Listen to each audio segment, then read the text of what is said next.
السلام عليكم ورحمة الله وبركاته.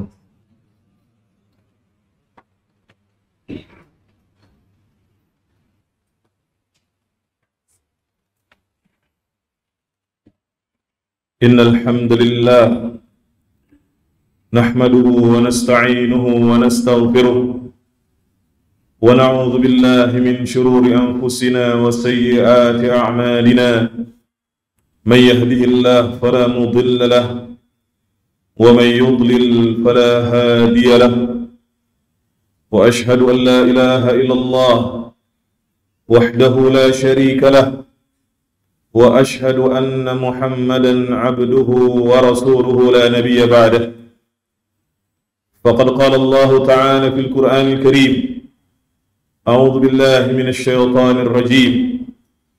يا أيها الذين آمنوا اتقوا الله حق تقاته ولا تموتن إلا وأنتم مسلمون. وقال تعالى: يا أيها الناس اتقوا ربكم الذي خلقكم من نفس واحدة وخلق منها زوجها وبث منهما رجالا كثيرا ونساء واتقوا الله الذي تساءلون به والأرحام إن الله كان عليكم رقيبا. وقال تعالى: يا أيها الذين آمنوا اتقوا الله وقولوا قولا سديدا يصلح لكم أعمالكم ويغفر لكم ذنوبكم ومن يطع الله ورسوله فقد فاز فوزا عظيما. أما بعد، فإن أصدق الحديث كتاب الله، وخير الهدي هدي محمد صلى الله عليه وسلم، وشر الأمور محدثاتها، وكل محدثة بدعة، وكل بدعة ضلالة، وكل ضلالة في النار. Kaum muslimin sidang salat Jumat yang berbahagia, rahimani wa rahimakumullah. Pertama-tama, khatib wasiatkan untuk diri sendiri dan juga kepada seluruh jamaah sekalian agar senantiasa bertakwa kepada Allah Subhanahu wa taala dengan sebenar-benarnya takwa. Karena dengan bertakwa kepada Allah, maka urusan akan mudah, kesulitan akan mendatangkan kemudahan, dan dengan bertakwa kepada Allah, maka seseorang dengannya akan dimasukkan ke dalam surga oleh Allah Subhanahu wa taala.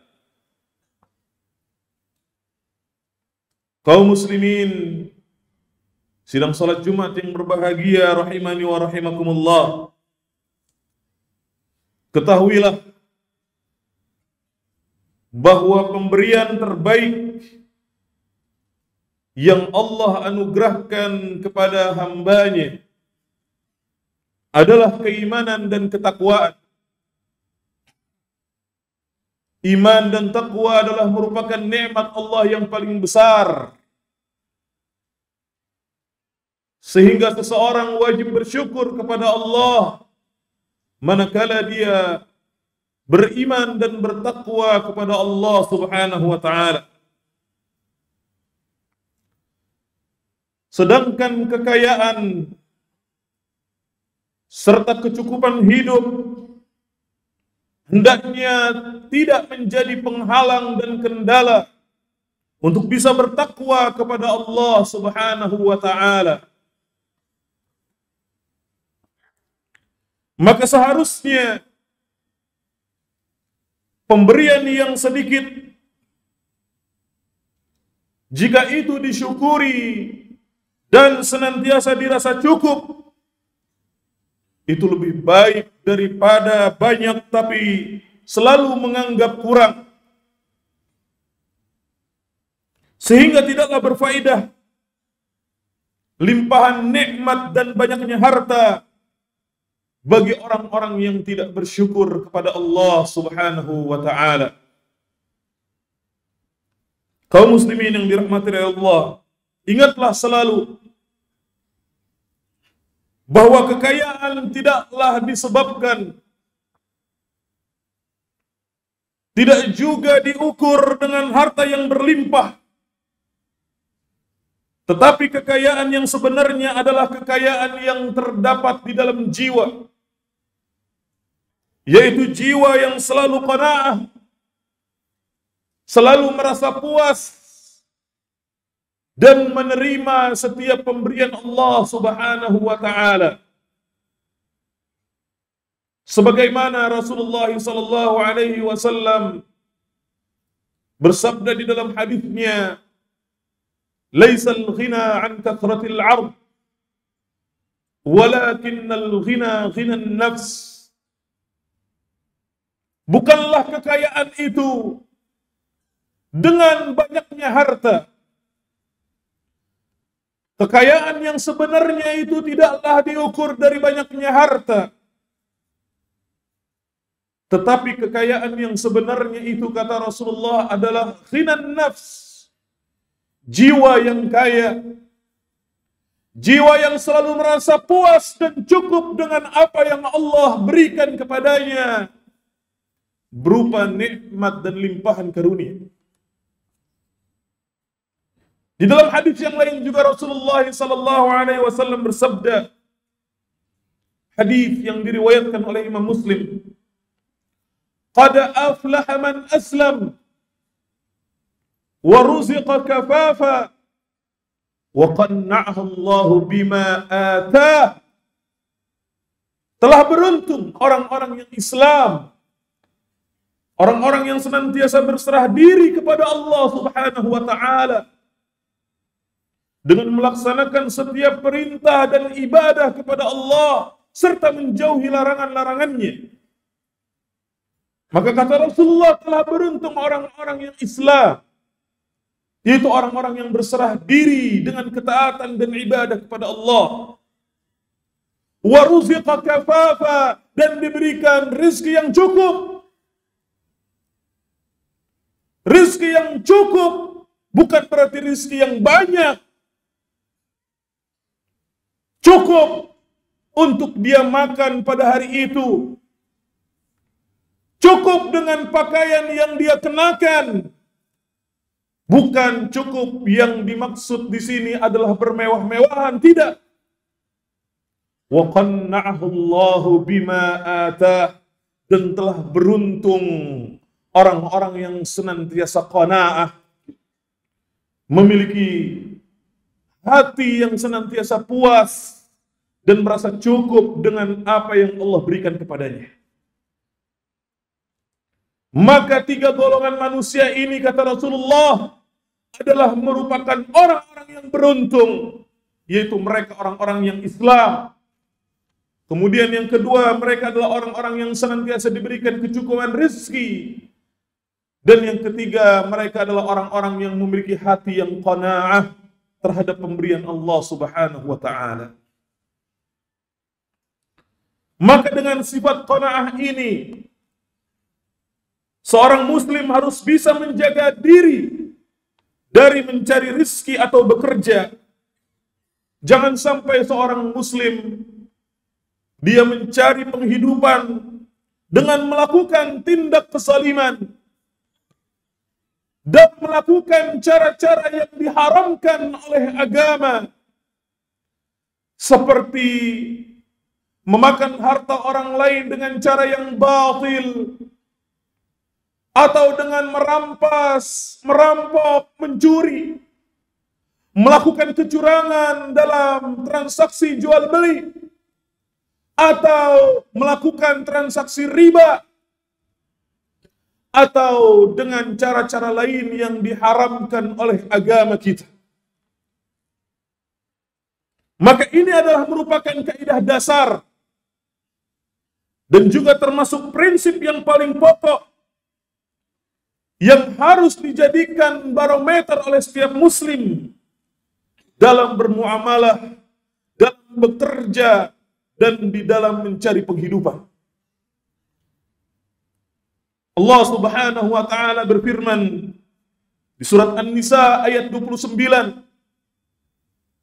Ya ayyuhalladzina amanu la ta'kulu amwalakum bainakum bil batil. Wahai orang-orang yang beriman, janganlah kalian saling memakan harta di antara kalian dengan cara yang batil, dengan cara-cara yang haram, dengan cara-cara yang dilarang oleh agama. Begitu juga Allah Subhanahu wa taala berfirman tentang kaidah jual beli, wa ahallallahu al-bai'a wa harrama riba. Dan Allah menghalalkan jual beli, tetapi Allah Subhanahu wa taala mengharamkan riba yang terjadi pada transaksi jual beli, karena itu adalah merupakan cara yang haram untuk mengambil harta dan kekayaan. Maka tidak pantas seorang muslim di dalam bekerja, di dalam mencari penghidupan, dia melakukan kezaliman kepada saudaranya hanya untuk mencari harta, hanya untuk mengumpulkan harta, sehingga dia menghalalkan segala cara. Dia tidak memperhatikan kaidah agama, dia tidak memperhatikan nilai-nilai halal ataupun haram yang telah ditetapkan oleh agama. Padahal kata Rasulullah, innal halala bayyin wa innal harama bayyin. Sesungguhnya perkara-perkara yang halal itu jelas dan perkara-perkara yang haram itu jelas.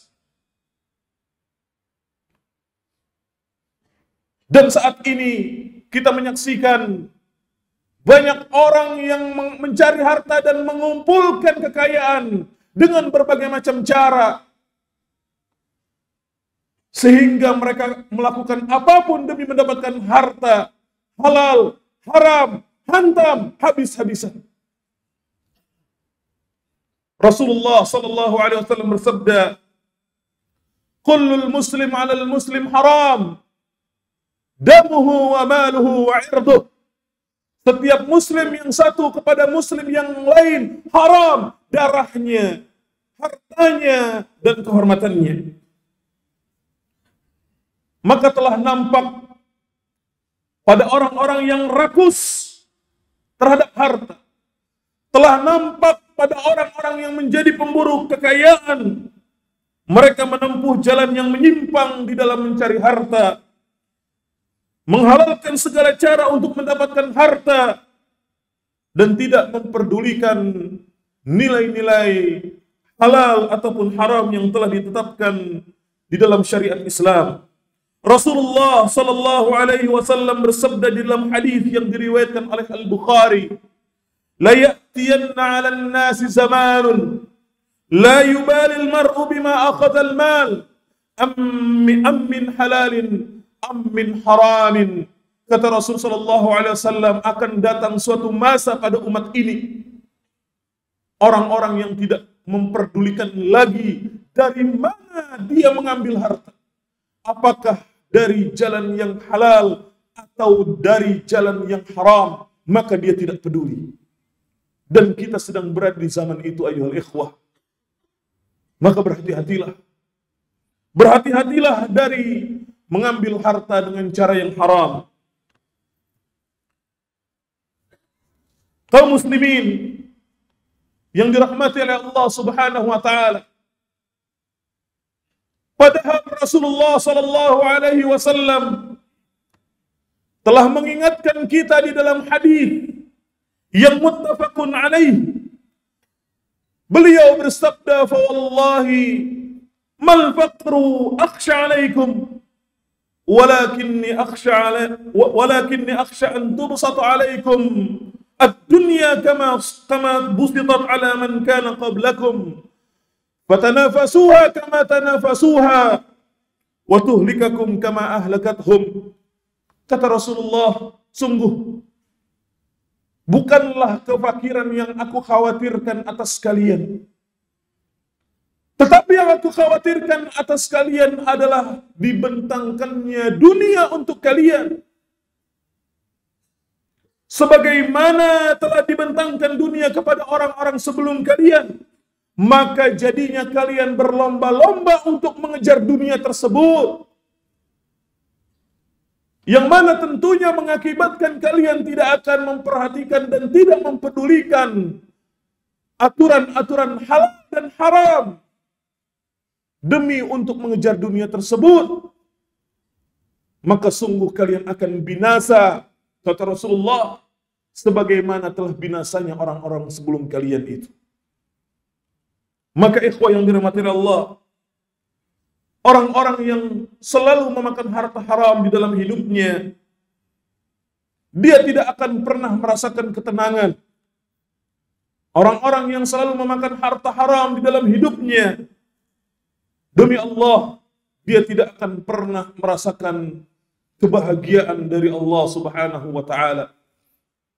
Maka dari itu,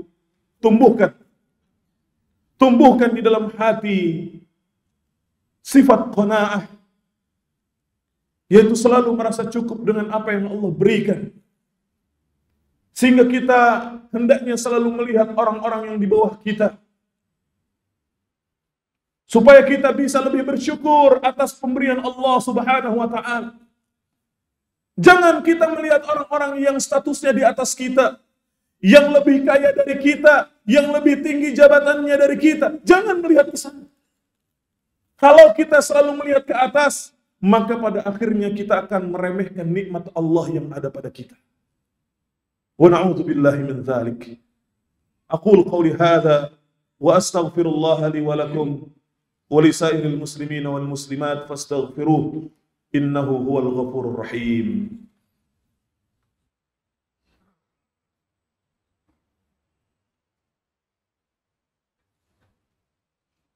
Alhamdulillahi rabbil alamin. Hamdan katsiran tayyiban mubarakan fihi kama yuhibbu rabbuna wa yardah. Wa ashhadu an la ilaha illallah wahdahu la syarika lah. Wa ashhadu anna Muhammadan abduhu wa rasuluhu la nabiyya ba'dah. Allahumma salli ala Muhammadin wa ala ali Muhammad kama sallaita ala Ibrahim wa ala ali Ibrahim innaka Hamidum Majid. Allahumma barik ala Muhammadin wa ala ali Muhammad kama barakta ala Ibrahim wa ala ali Ibrahim innaka Hamidum Majid. Amma ba'du. Kaum muslimin yang dirahmati Allah, bersyukurlah kepada Allah atas segala limpahan nikmat dan karunia yang Allah berikan kepada kita. Ingatlah bahwa sifat orang yang beriman itu, dia adalah orang yang senantiasa bersyukur kepada Allah, bahkan pada setiap keadaannya.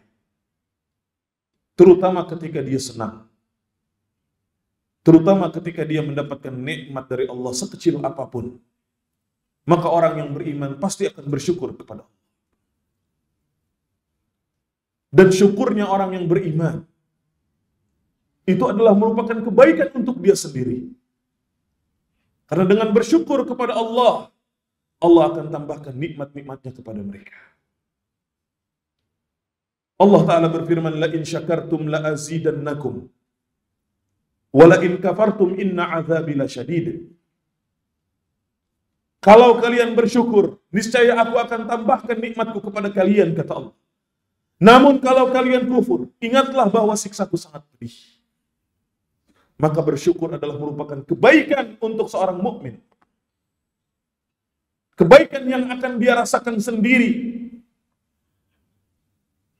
Rasulullah sallallahu alaihi wasallam bersabda, "Ajaban li amril mu'min. Inna amrahu kullahu khair, wa laysa dzalika illa li mu'min.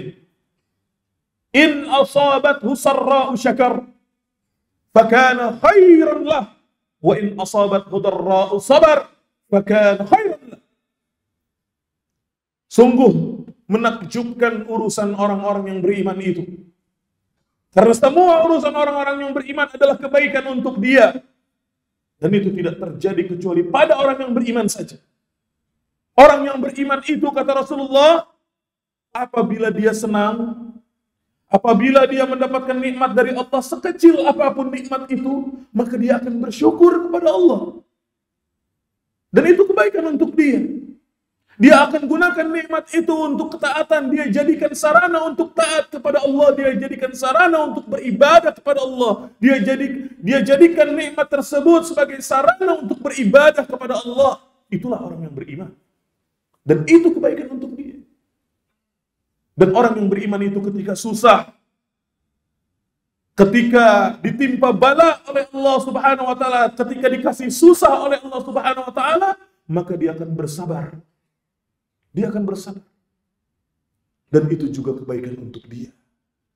Karena ketika dia bersabar, maka kesabarannya itu akan membuahkan pahala yang berlipat ganda tanpa batas dari Allah Subhanahu wa taala. Innama yuwaffas sabiruna ajrahum bighairi hisab. Sesungguhnya Allah melipat gandakan ganjaran pahala untuk orang-orang yang bersabar tanpa batas. Maka ketika kita merasa sulit dalam hidup karena sebab kita tidak memiliki harta yang berlimpah, karena keterbatasan harta yang kita miliki, bersabarlah. Bersabarlah dan kuatkan hati kita dengan menanamkan serta menumbuhkan rasa qanaah, merasa cukup dan puas dengan pemberian Allah Subhanahu wa taala. Insyaallah taala kita akan lapang. Insyaallah kita akan menjadi orang yang bahagia. Mudah-mudahan khutbah ini bermanfaat untuk kita semua dan semoga kita mampu untuk meninggalkan perkara-perkara yang diharamkan oleh agama, terutama di dalam bekerja, di dalam berdagang, di dalam mencari penghidupan kita untuk keseharian kita. Semoga Allah Subhanahu wa taala menyelamatkan kita dari segala keburukan dan menjaga kita dari segala mara bahaya. Allah Subhanahu wa taala berfirman, "Innallaha wa malaikatahu yusalluna 'alan nabi, ya ayyuhalladzina amanu sallu 'alaihi wa sallimu taslima. Allahumma salli 'ala Muhammadin wa 'ala ali Muhammad, kama sallaita 'ala Ibrahim wa 'ala ali Ibrahim innaka Hamidum Majid.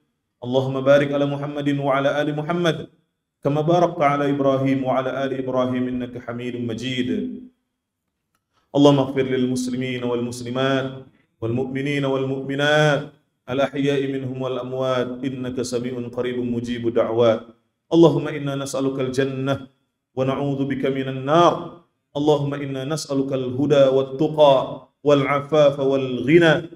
Ya muqallibal qulub thabbit qulubana ala dinik. Allahumma musarrifal qulub sarrif qulubana ala ta'atik. Rabbana zalamna anfusana wa illam taghfir lana wa tarhamna lanakunanna minal khasirin. Rabbana atina fid dunya hasanah wa fil akhirati hasanah wa qina adzaban nar. Wa akhiru da'wana alhamdulillahi rabbil alamin wa aqimus salah.